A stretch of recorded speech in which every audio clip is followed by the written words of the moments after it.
کہ دیکھیں جنید 2013 میں آروز عدلیہ سے لیے گئے اور عمران خان صاحب نے اس پہ اعتراض کیا، بلکہ اسی بیس پہ انہوں نے اپنی ایک تحریک لانچ کی جس کا تھا کہ 4 حلقے کھولے جائیں. اس کے بعد انہوں نے عدلیہ پر اس کو جواز بنا کر جتنے بہتان لگائے.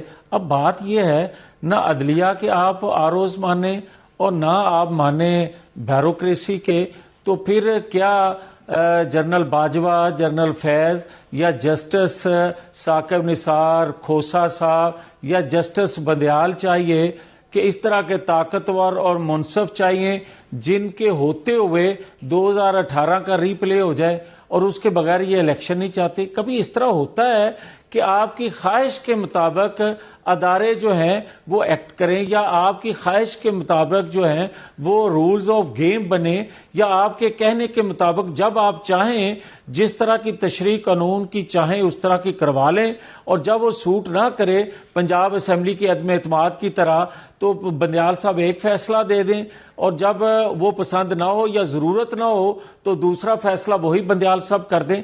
اس طرح پاکستان میں ہوتا رہا ہے. تو خدا کے لیے پاکستان کو چلنے دیا جائے. ہمیں بہت سے تحفظات ہیں، ہمیں بہت سی سہولت کاروں کا علم ہے، سہولت کاری ہو رہی ہے، مگر اس کے باوجود ہم وہ باتیں نہیں کہنا چاہتے جو کوئی یہ سن کر کہہ دے کہ ہمیں اندیشہ ہے کہ یہ انتقام لینا چاہتے ہیں، جو سن کر یہ کہہ دے کہ یہ انتخابات کو آگے لے کر جانا چاہتے ہیں، جو سن کر یہ کہہ دے کہ شاید ہم چہیتے کہلانا چاہتے ہیں. تو میں یہ کہنا چاہتا ہوں کہ بڑے ادب سے اپنے بھائیوں سے بھی، سننے والوں سے بھی، جنید صاحب آپ کے توسط سے بھی، کہ دیکھیں 2 چیزیں ہیں. آپ کو جو موجودہ سسٹم ہے یا موجودہ قوانین ہیں ان میں رہتے ہوئے آپ کو الیکشن میں جانا ہے. جہاں تک تعلق ہے کہ یہ کہنا کہ ان کو پہلے پتہ نہیں تھا کہ بیوروکریسی سے لیے جا رہے ہیں آروز، تو کیا درخواست دینے والوں کو کل سے پہلے پتہ نہیں تھا کہ شیڈول آ چکا ہے اور بیوروکریسی سے لیے جا رہے ہیں آروز؟ تو اس لیے ایک دوسرے کو بلیم کرنے کی بجائے بات سیدھی سی ہے کہ آپ نے جو کہ جاوید صاحب 2013 کا بھی ذکر کیا ہے، جاوید لطیف صاحب یہ کہہ رہے ہیں کہ تحریک انصاف نے کسی حال میں خوش نہیں ہونا. 2013 میں آروز کی ذمہ داری تھی، تب بھی وہ خوش نہیں تھے اور پھر تو بڑی لمبی ایک مہم چلی تھی، اور اب 2018 میں جب بیوروکریسی کے نتیجے میں ہوئے تو وہ اب 2024 میں قبول نہیں ہے تحریک انصاف کو. دیکھیں اس طرح کہ خوش کون نہیں ہوتا ہے وہ تو سب کو پتہ ہے کہ کون روندو ہے اس ساری چیزوں میں. لیکن جب انہوں نے بات کی نا کہ 2013 کی بات کی، 2013 میں پاکستان تحریک انصاف کو الیکشنز کے اوپر نہیں، پاکستان تحریک انصاف کو چند سیٹوں کے اوپر ایک آرگنائزڈ پروسیس کے لحاظ سے مینیپولیشن کا خطرہ تھا، اور وہ انہوں نے پاکستان تحریک انصاف نے اپنا جو پولیٹیکل رائٹ ہے دھرنا کرنے کا یا کوئی پروسیس کرنے کا، وہ انہوں نے استعمال کیا. اس میں کوئی برائی نہیں تھی. اس میں انہوں نے کہا ہم لوگ جو الیکٹورل پروسیس تھا یا اس کے ذریعے سے جو پارلیمنٹ بنی تھی ہم لوگ سب اس میں گئے تھے، ہم نے اس پارلیمنٹ کے حصہ رہے. ہاں ہمیں اس میں صرف چند اس کا وہ خدشہ تھا کہ اس کے اندر مینیپولیشن ہوئی ہے. اچھا اس میں یہ یاد رکھیں ان میں جو 4 حلقے کھلے تھے اس میں یہ ضرور آیا تھا کہ اس میں مینیپولیشن ہوئی ہے. اس میں یہ کہا گیا تھا کہ یہ ایک کیا کہہ سکتے ہیں اسے آرگنائزڈ مینیپولیشن کی کوئی اس میں کوئی ذکر نہیں ہے. لیکن یہ ضرور بتایا تھا کہ وہاں پہ جتنے ووٹوں سے اگر پی ایم ایل این کے لوگ جیتے تھے اس سے زیادہ ووٹ پی ٹی آئی کے ان لوگوں نے ہٹائے تھے. تو ایک اور تقریباً ہر ایک میں اس سے ملتا جلتا تھا، لیکن اس کے پیچھے جو بات ہوئی تھی کہ اس میں آرگنائزڈ دھاندلی نہیں نظر آ رہی. یہ نہیں کہا گیا تھا کہ اس کے اندر دھاندلی ہوئی نہیں تھی آرگنائز کے لحاظ سے. اب آ جاتے ہیں تحریک انصاف پھر چاہتی ہے کہ 2013 کے طریقے پہ کروائے جائے الیکشن. نہیں ہم یہ نہیں چاہتے. ہم دیکھیں اس طرح یہ ہے، ہم یہ سمجھتے ہیں آج کے اس میں دیکھیں آپ کی آج آپ بیٹھے ہوئے حامد میر صاحب نہیں بیٹھے ہوئے, وہ چھٹی پر ہیں. تو آپ آج کے سچویشن کے لحاظ سے ڈیسیجنز لیتے کہ بھائی کس کو بیٹھنا چاہیے کس کو نہیں بیٹھنا چاہیے. آپ کسی اور کو بھی بٹھا سکتے ہیں, کیمرہ مین کو بٹھا سکتے ہیں, لیکن وہ نہیں ہوتا. وہ آپ اس سچویشن کے لحاظ سے کہتے ہیں. آج کی سچویشن میں ہمارا پاکستان تحریک انصاف کا یہ موقف ہے کہ جو اس وقت کی جو بیوروکریسی ہے, اٹ از ٹوٹلی وہ جو ان کا کیئر ٹیکر نہیں, ان کا ٹیک کیئر کرنے والی جو گورنمنٹ آئی ہوئی ہے اس کی انفلوئنس میں ہے. اور وہ لوگ کر کیا رہے ہیں؟ وہ لوگ کر یہ رہے ہیں کہ پاکستان تحریک انصاف کے ورکرز کو اٹھا رہے ہیں, ان کے الیکشن کمپین کی اجازت نہیں دے رہے, ان کے لیے مشکلات کر رہے ہیں. تو ہم یہ سمجھتے ہیں ایز آف ٹوڈے, ہم یہ سمجھتے ہیں کہ یہ اگر ان لوگوں نے elections as an R O یا وہ ساری چیزیں کر لیے, ڈی آر اوز وغیرہ کیے, تو اس پہ بہت زیادہ سوالات اٹھ جائیں گے. یہ یاد رکھیں کہ at the end of the day in the larger interest. اچھا, نمبر 2 آپ نے کہا تھا, میں نے کوشش کی ہے, مجھے یہ نہیں معلوم کہ لاہور ہائی کورٹ نے کب کہا تھا کہ ہم ججز نہیں دے سکتے.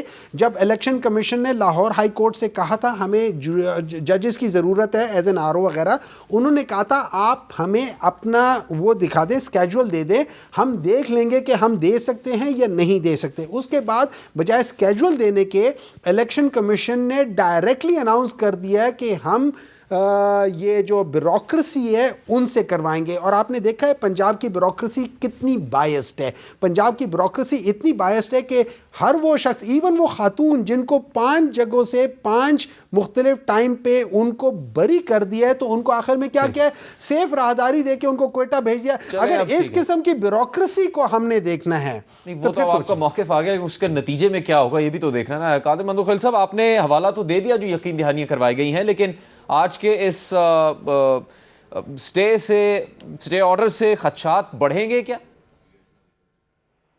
دیکھیں, میں تو کہتا ہوں کہ اب ٹوٹل ذمہ داری چیف جسٹس آف پاکستان کی ہے.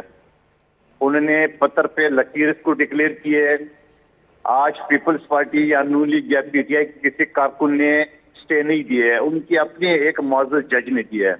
لہذا مجھے نہیں پتا کہ چیف جسٹس صاحب ہمیں تو منع کر رکھا ہے کہ اپنی بیویوں سے خدشات بات کرے. آپ کے سنگل جج صاحب نے تو سارے کے سارے خدشات کیا پورا جو ہے نا وہ معطل کر دیا. اب آپ مجھے بتاؤ, کل یا پرسوں لاسٹ ڈیٹ ہے الیکشن شیڈول اناؤنس ہونے کا, 54 ڈیز کے اندر الیکشن 8 فروری کرانے کا. اب آپ نے وہ کر کے انہوں نے معطل کر کے اور فل بینچ کی طرف بھیج دیا. کیا میں 30 سال ہو گئے مجھے سپریم کورٹ تک پریکٹس کرتے ہوئے, میں یہ بات سمجھنے سے قاصر ہوں کہ ایک سب آرڈینیٹ جج اپنے چیف جسٹس کی سارے احکامات پہ کس طرح بلڈوز کر سکتے ہیں, اس کے لیے کیا کاروائی ہو سکتی ہے, شوکاز ہو سکتا ہے, آرٹیکل 209 کے تحت ہو سکتا ہے, کیا کاروائی ہو سکتی ہے, یہ فیصلہ ابھی چیف جسٹس صاحب نے کرنا ہے. چیف جسٹس صاحب نے شہید ذوالفقار علی بھٹو کا کیس اٹھا کے بڑا ایک اچھا اقدام کیے, اس میں کوئی شک نہیں ہے. چیف جسٹس صاحب نے اوپن کیس کرا کے بہت اچھا اقدام کیے, مگر چیف جسٹس صاحب کو یہ اپنے جو پتھر پہ لکیر کی جو بات ہے اس کو ان کو فوری طور پہ اس حوالے سے کوئی نہ کوئی اقدامات کرنے چاہیے, نہیں تو یہ سارا معاملہ جو ہے نا وہ دوسری طرف چل جائے گا. کیونکہ بہت سارے لوگ نہیں چاہتے کہ الیکشن ہو. کھٹک صاحب کہتے ہیں میری نئی پارٹی ہے, مجھے آپ وہ کر کے دے دیں, ٹائم دے دیں. مسلم لیگ نون کے میاں صاحب جو ہے نا وہ ابھی تک جو ہے نا وہ نائلی سے نہیں بچ سکے. پی ٹی آئی کے لوگ جیل میں ہیں, پیپلز پارٹی میدان میں ہے. ہم تو چاہتے ہیں کہ کسی طور سے یہ الیکشن ہو جائے. اب میں کہتا ہوں چیف جسٹس آف پاکستان کے لیے ایک سوالیہ نشان ہے کہ وہ کیا کاروائی اس کے لیے کر سکتے ہیں. ٹھیک ہے, لیکن قادر مندوخیل صاحب, یہ جو موقف ہے تحریک انصاف کا, اس پر پیپلز پارٹی کی رائے کیا ہے؟ کیا ان کی طرف سے تسلیم کیا جانا چاہیے ان کا یہ مطالبہ کہ بیوروکریسی نہیں بلکہ عدلیہ سے جو ماتحت افسران ہیں وہ لیے جائیں اس چیز کو دیکھنے کے لیے؟ جی دوبارہ ریپیٹ کر دیں سوال. تحریک انصاف کے جو موقف سے اتفاق کرتی ہے پیپلز پارٹی؟ نہیں, دیکھیں تحریک انصاف کا جو ایک اپلیکیشن آ گیا, اس اپلیکیشن کے اوپر جو ہے نا انہوں نے جو معزز جج صاحب نے فیصلہ دیے, میں تو کہتا ہوں کہ اب اس جج صاحب کا احتساب کرنا چاہیے کہ انہوں نے ایسا کام کیوں کیا ہے. اس نے اپنی چیف جسٹس کے ساری کارروائی پہ پانی کیوں پھیر